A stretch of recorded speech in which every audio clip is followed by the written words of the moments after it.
마태복음 5장 1절에서 12절 말씀 제가 봉독하겠습니다.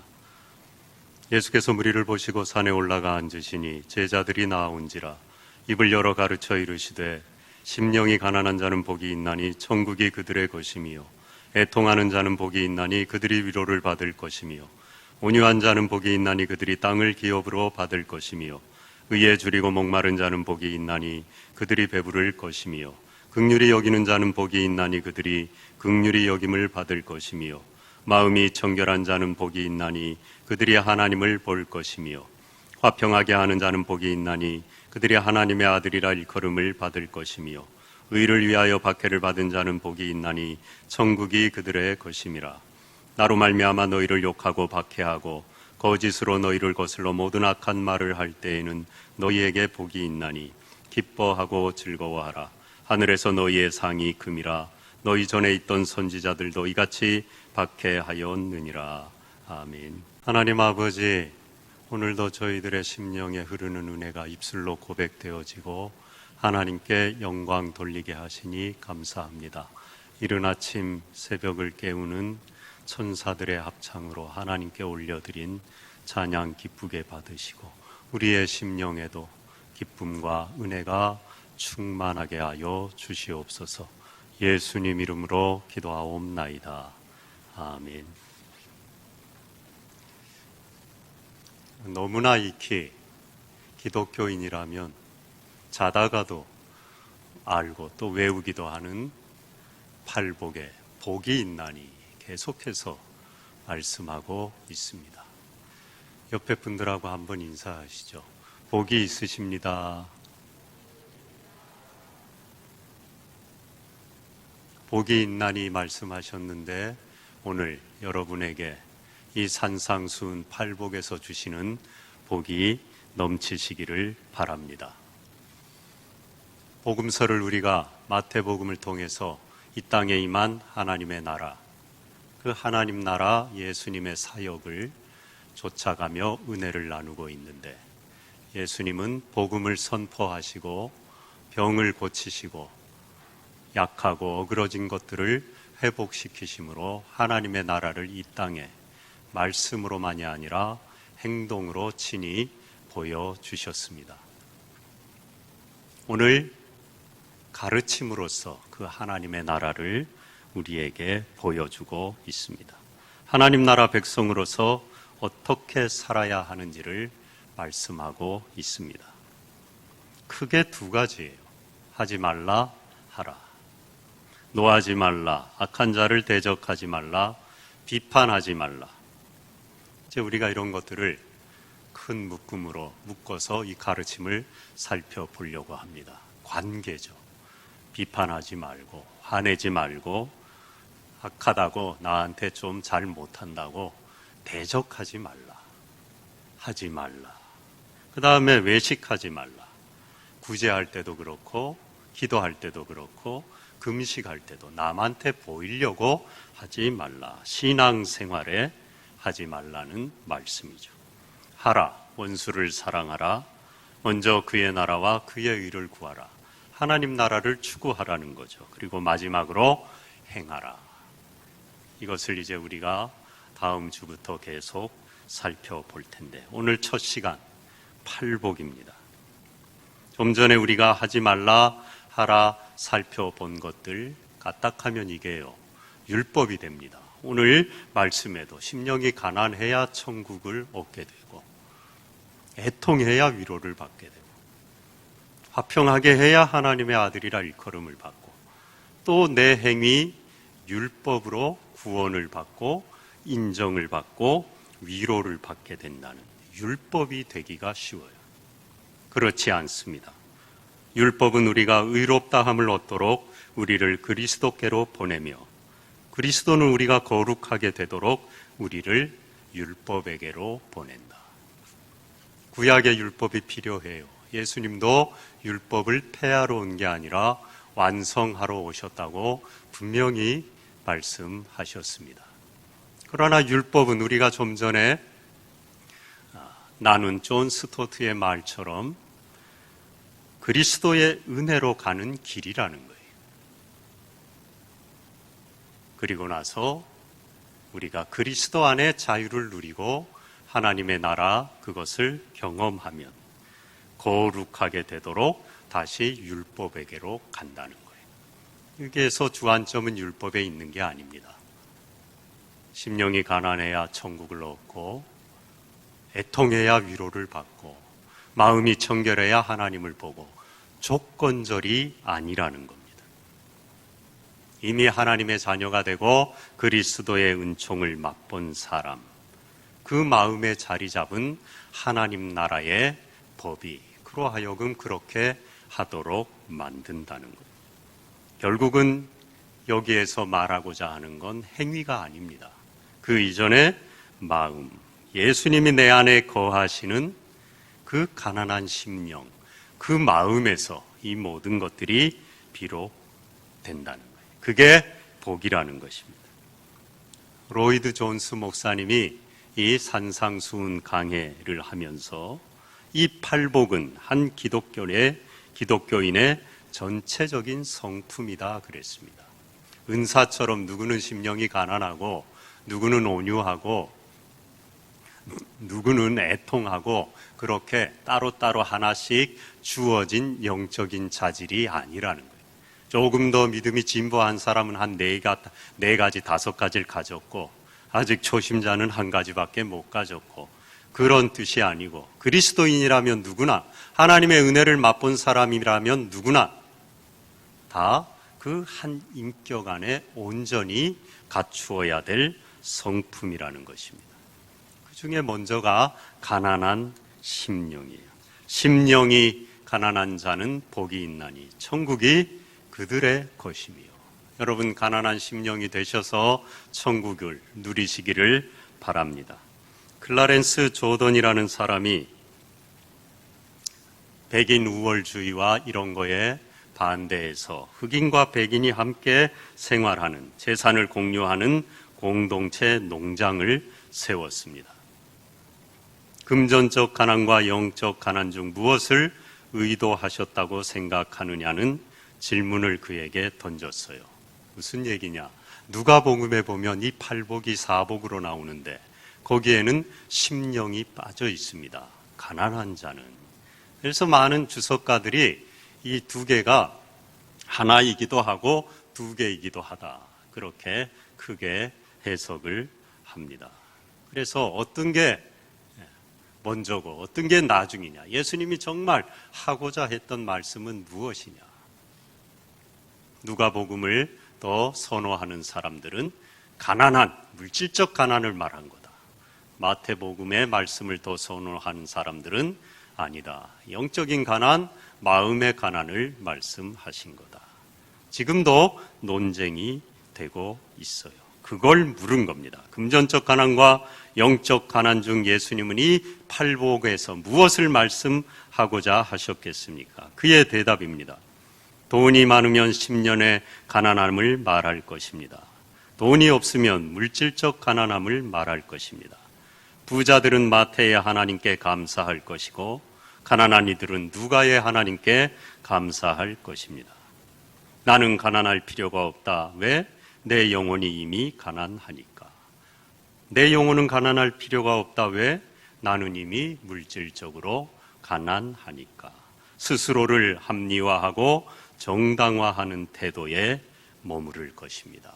이 복을 결국은 누리지 못하게 될 것입니다. 다 부질없는 거라는 거죠. 그게 중요한 게 아니라는 거예요. 궁극적으로 예수님이 하신 말씀은 심령에 관한 영적인 곤핍함을 말하는 것입니다. 자신의 한계를 깨닫고 주님을 의지하는 겁니다. 주장할 것이 아무것도 없음을 고백하는 겁니다. 기껏 드려놓고도 드릴 것, 기껏 이뤄놓고도 나의 힘으로 나는 아무것도 이룰 수 없다는 것을 알고 인정하는 것입니다.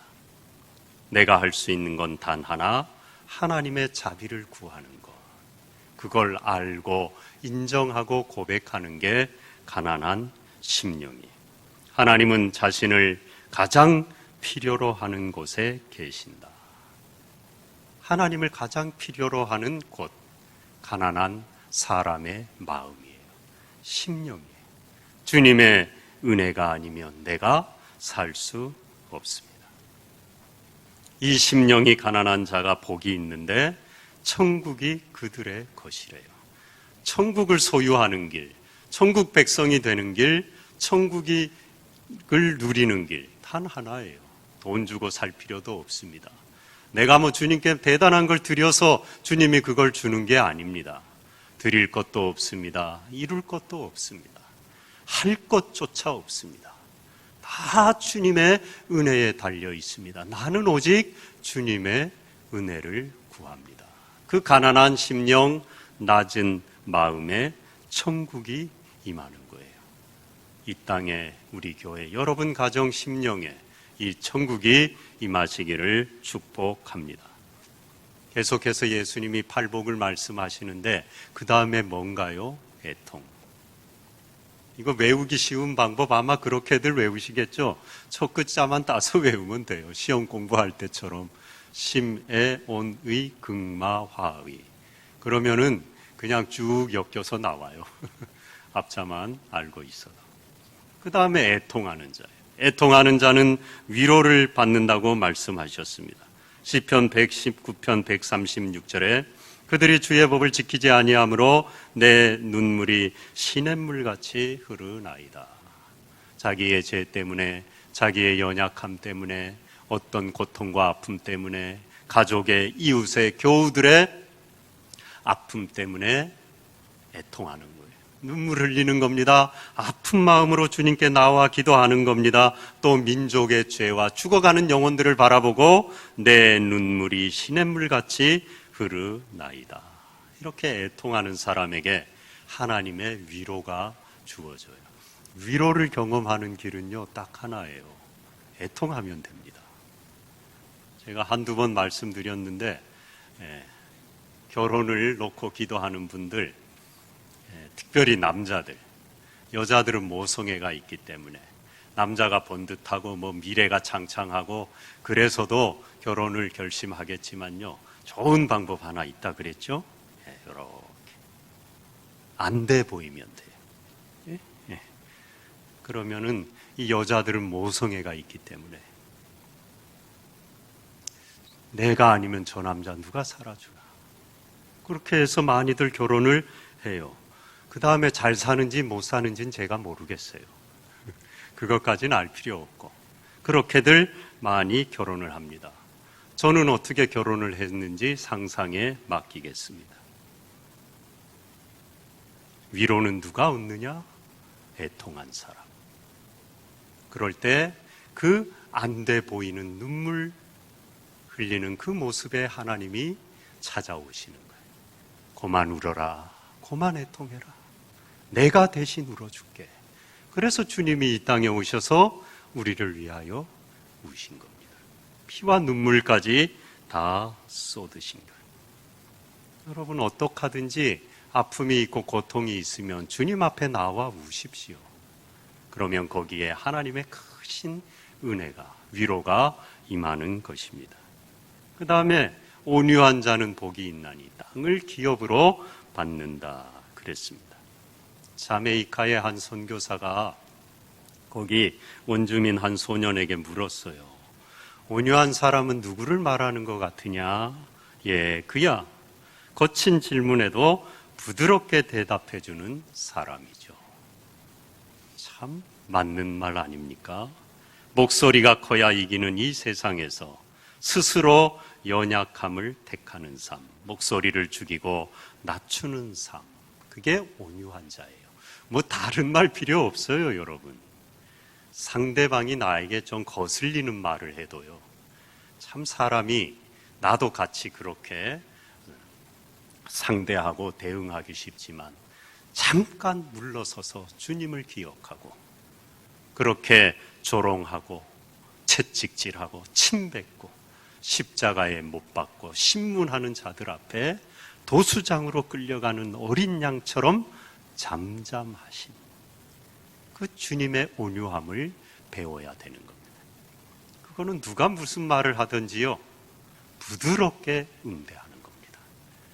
그게 온유한 거예요. 마음에 있는 온유함이 밖으로 나오는 것입니다. 그런 사람이 땅을 기업으로 받아요. 한 가지 의문이 들죠. 아니 보면은 안 그런 사람, 뭐 기세등등하고 악독하고 온유하는 담 쌓은 사람들이 땅을 다 차지하고 잘 살던데요. 여기에서 땅은 살아가는 이 현실의 땅도 얘기하지만 저 하늘나라 그리고 우리 심령에 이루어진 천국을 의미하는 겁니다. 동시에. 그러므로 이 진정한 땅은요, 이 세상에 보이는 땅은 어차피 다 없어질 거잖아요. 썩을 거잖아요. 두고 갈 거잖아요. 참된 영원한 땅을 기업으로 받게 되는데 그건 바로 누구냐? 온유한 자예요, 여러분. 온유한 자에게 주시는 이 축복이 여러분에게 넘치시기를 바랍니다. 그리고 의에 줄이고 목마른 자는 배부를 것이라 그랬죠. 시편 107편 9절에 그가 사모하는 영혼에게 만족을 주시며 줄인 영혼에게 좋은 것으로 채워 주심이로다. 하나님이 받기 원하는 건요, 줄인 영혼이 의에 목마른, 배가 고파 줄은 게 아니고 좀 하나님의 나라가, 하나님의 의가, 정의가 이 땅 가운데, 공동체 가운데 내 삶에 이루어지기를 원하는 갈급함, 영적인 열망, 그게 있을 때 하나님은 거기에 하나님의 의를, 십자가의 의를 부어주셔 좋은 것으로 채워주심이로다. 그 다음에 긍휼히 여기는 자가 긍휼히 여김을 받는다고 했는데 존 스토트가 그의 이 산상수훈 책에서 다른 사람의 죄에 대해 긍휼을 보이지 않는다면 죄를 회개했다고 주장할 수 없다 그랬습니다. 그러니까 이게 조건절이 아니라는 거예요. 율법적으로 내가 남을 먼저 긍휼히 여겨야 주님의 긍휼을 받고 죄 용서받고 구원받을 수 있다. 정말 복된 자가 될 수 있다. 복이 있나니 긍휼히 여김을 받으리라. 조건이 아니라는 것입니다. 긍휼이 죄사함의 조건이요 자격이라는 말이 아니라는 거예요. 긍휼히 여김을 체험한 사람의 자연스러운 모습이라는 겁니다. 다른 사람의 죄에 대해 긍휼을 보이지 않는다면 죄를 회개했다고 주장할 수 없다. 하나님의 긍휼을 맛본 겁니다. 큰 죄를 용서함을 받은 거예요. 그러니까 모든 사람의 죄와 악이 안 돼 보이는 거예요. 처음엔 좀 부대끼고 힘들고 좀 그런 사람 안 만났으면 좋겠다. 내 인생에 거치는 돌이다. 그러다가도 내가 거치는 돌이었는데 은혜 받았잖아요. 다 주님의 긍휼로 죄사함 받았잖아요. 그러니까 불쌍해 보여요. 저 사람 무슨 죄가 있냐. 유전이지. 또 어려서 받은 상처가 많다 보니 그렇게 됐지. 이해하는 거예요. 여기서 우리가 기억해야 될 건 찾아가갖고 전화하고 다 그때 화해하란 뜻이 아니에요.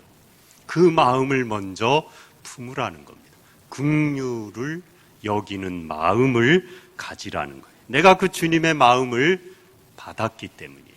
그것을 말씀하고 있는 겁니다. 그 다음에 마음이 청결한 자는 하나님을 본다 그랬죠. 이게 유리에 아무 티도 없이 잘 보인다는 뜻입니까? 마음이 청결하다는 건 진실하다는 거예요. 그리고 그 바탕은 숨은 저희가 없다는 겁니다. 그러니까 청결하고 투명하죠. 거짓되지 않습니다. 그 바탕에는 숨은 저희가 있는 거예요. 세상 많은 사람들이 그렇게 살지 않습니까? 숨은 저희를 갖고 있으니까 거짓말을 하게 돼요. 거짓될 수밖에 없어요. 비열하게 됩니다. 투명하지 않습니다. 숨은 저희를 버릴 때 우리는 청결하고 투명할 수 있는 거예요. 그 눈에 하나님이 보이는 것입니다. 한 사람이 다가오는 걸 매가 봤어요. 그래서 푸드덕 날아서 도망을 갑니다. 아니 매야, 넌 왜 도망가느냐? 나는 너에게 총을 겨누지 않았다. 내가 쥐고 있는 건 지팡이야. 아 그래요? 그렇지만 지팡이 속에 총알이 들어있을지 누가 알겠어요? 그리고 도망갔어요. 가다가 마을 교회 첨탑을 만났습니다. 그것도 또 피해서 하늘 높이 날아갑니다. 첨탑이 말합니다. 아니 매야, 난 너를 해치지 않아. 나는 너를 창조하시는 하나님을 가리키는 손가락일 뿐이야. 아이고, 그러나 내 생각에 너는 덫이야. 그리고 더 멀리 날아가는 거예요. 매는요, 아무 해도 끼치지 않는 참새와도 사귀지 않습니다. 왜요?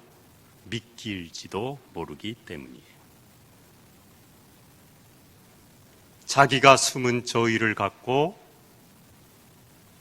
자연의 섭리긴 하지만 이걸 인격적으로 비유할 때 몰래 덮쳐서 먹이를 낚아채잖아요.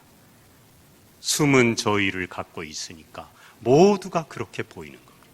청결하고 투명할 수가 없는 거예요. 그러나 비둘기는 그렇지 않습니다. 빵 부스러기를 던져주면 발밑에 내려앉아요. 그리고 구구구구 거리고 쪼아 먹습니다.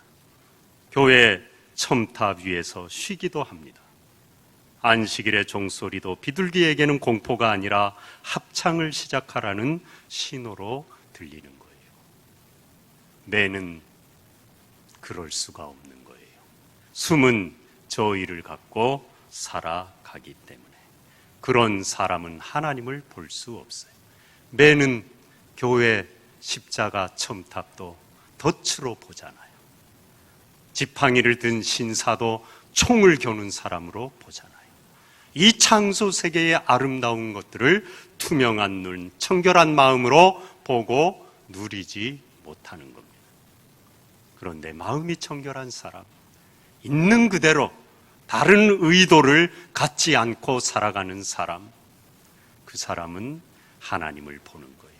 좋은 것들, 하나님이 베풀어 주신 이 귀한 은혜들을 있는 그대로 보고 쪼아 먹는 것입니다. 입을 벌려 하나님을 찬양하는 것입니다. 하나님의 나라가 그들의 것이 되는 것입니다.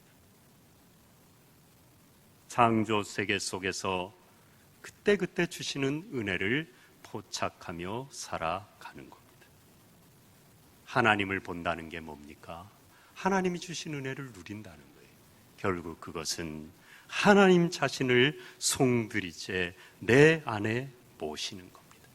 하나님은 자신을 주기 원하셔요. 오늘 이 모든 것의 근본은 결국 누가 주시는 거예요? 천국을 누가 주십니까? 위로를 누가 주십니까? 이 땅과 저 세상의 기업을 누가 주십니까? 하나님의 아들이라고 누가 우리를 인정해 주십니까? 하늘의 큰 상을 누가 예비해 놓으셨습니까? 결국은 하나님 자신을 얻는 거예요. 그게 천국을 얻는 것입니다. 이 팔복에 나오는 8가지의 마음을 가진 사람에게 주시는 복인 것입니다. 복이 있나니. 여러분, 이 복을 다 누리시기를 소원합니다. 화평하게 하는 자, 이걸 또 조금 섣부르게 오해하면요, 그냥 밑에는 그냥 악다구니가 벌어지고 있는데 덮는 거 아니에요. 그거는 참된 평화가 아닙니다. 그냥 덮어버리는 거는 나중에 더 큰 분란과 갈등을 초래합니다. 어떤 대가와 희생을 치러서라도 주님이 십자가에 달리심으로 하나님과 우리, 하나님과 사람과 이 자연 만물이 화평하게 하신 희생이 요구되는 겁니다. 누군가 참고 희생의 대가를 치르는 사람이 있어야 돼요. 가정도 그렇고 교회도 그렇고 이 세상도 그렇습니다. 그 화평하게 하는 자, 공동체의 화평을 위해서 내가 좀 참고 희생의 대가를 치르는 사람, 그 사람이 어떻다고요? 하나님의 아들이라. 할렐루야. 하나님의 아들, 딸 아무나 이 계급장 답니까? 이 유니폼을 입습니까? 의의 옷을 입습니까? 돈으로 살 수가 있습니까? 공부한다고 책을 판다고 나옵니까? 화평하게 하는 사람. 여러분, 하나님의 아들로, 하나님의 딸로 인정받고 살아가고 싶으십니까? 화평하게 하는 희생의 제물이 되면 돼요. 기억하십시오. 어떡하든지 참 힘은 들지만 예수님이 보여주셨잖아요. 예수님이 그렇게 하셨잖아요. 너희들도 좀 그렇게 하라는 것입니다. 하나님 나라 백성의 삶이라는 것입니다. 마지막으로 의를 위하여 박해를 받은 자 천국이 그들의 것이래요. 인클루지오라 그래요. 이걸 신학적으로. 예. 수미상관법이죠. 앞뒤에 결론이 나와 있는 거예요. 그 안에 감싸져 있는 거예요. 심령이 가난한 자에게 천국이 그들의 것임이라. 마지막 8번째 복이 뭐냐? 천국이 그들의 것임이라. 결국은 이 천국의 축복 안에 다 들어 있다는 것입니다. 그리고 그것은 궁극적으로 이 땅에서 상이 아니라 하늘의 상이에요. 혹자들은 기독교는 이 땅의 개혁 의지를 현실 도피의 도피처로 삼기 위해서 하늘의 위로 하늘의 상만 바라보고 이 땅을 견디라는 그런 주술적인 신념으로 현재의 무질서와 인간들의 황폐함을 그대로 받아들이는, 나 하나 천국 가기 위해서 거기에 눈 감게 만드는 마약과 같은 것이다. 그렇게 매도하고 비난합니다. 아닙니다. 우리는 연약하잖아요.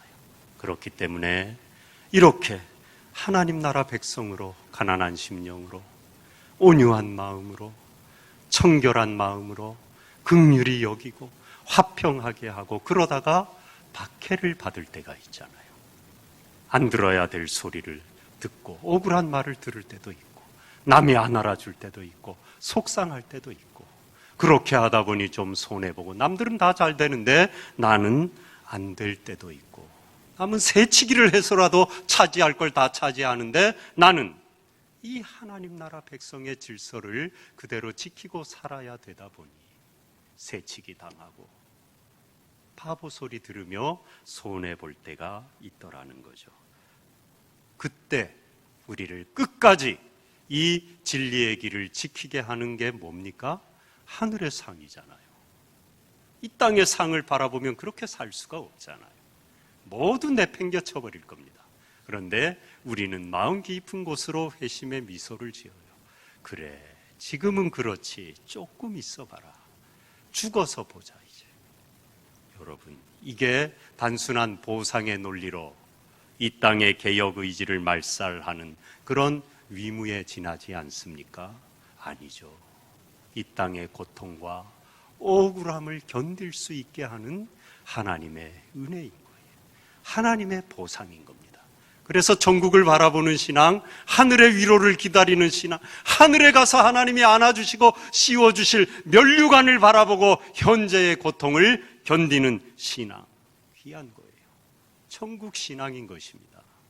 천국이 그들의 것이며 이 천국이 여러분의 것이 되실 줄로 믿습니다. 이 모두 아까도 말씀드린 것처럼 행위가 아니에요. 가난한 심령, 마음이에요. 온유한 마음이에요. 청결한 마음이에요. 긍휼히 여기는 마음이에요. 애통하는 마음이에요. 전부 마음이에요. 어떤 마음입니까? 가난한 마음, 낮아진 마음입니다. 웃는 게 아니라 애통하는 마음, 강한 것이 아니라 온유한 마음, 의가 채워진 것이 아니라 채워지지 않아 목마른 마음, 전부 연약하고 낮아진 자리에 처한 가난한 심령, 마음인 것입니다. 은혜는 그곳에 임하는 거예요. 여러분, 우리 기독교는 은혜 빼면 시체인데, 전부 은혜인데, 은혜 받고 싶으셔요? 은혜를 체험하고 싶으세요? 은혜를 누리고 싶으세요? 딱 하나예요. 낮아지면 되는 것입니다. 그들에게 허락되는 게 바로 천국입니다. 위로입니다. 배부름입니다. 그러면 하나님을 봅니다. 박해를 받아도 하늘의 상을 바라보고 그것을 견디고 이길 수가 있어요. 낮아진 곳에 하나님의 나라는 임하는 거예요. 은혜는 낮은 곳으로 흐릅니다. 가난한 심령. 그래서 첫 번째, 심령이 가난하다는 말 속에 다 들어있는 거예요. 그거 하나만 기억하면 돼요. 그러면 나머지는 따라옵니다.